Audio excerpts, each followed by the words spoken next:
происходит несколько этапов. Первый этап – это механическая очистка воды. Значит, там у нас микронный рейтинг от 2 до 5 микрон ориентировочно, даже меньше бывает, и до 1 микрона. Значит, здесь идет очистка от механических примесей крупных.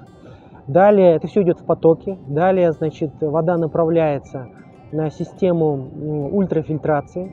Значит, это мембранная технология, где происходит удаление возможных патогенных микроорганизмов, крупных молекулярных соединений и вирусы. Убираются с воды.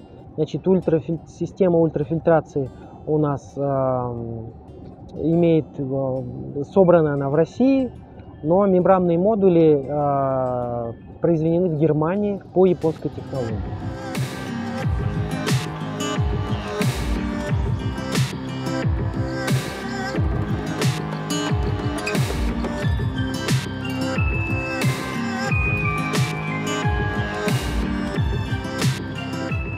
Хочу отметить, что данная ультрафильтрация для подготовки воды «Легенда», она удаляет только микробиологические какие-то элементы, вирусы и крупные соединения молекулярные. Минеральные вещества в воде, они остаются прежними, природный состав воды соблюдается. У нас нет глубокой очистки, как, например, обратный осмос, искусственная минерализация или ионообменная хроматография, нанофильтрация.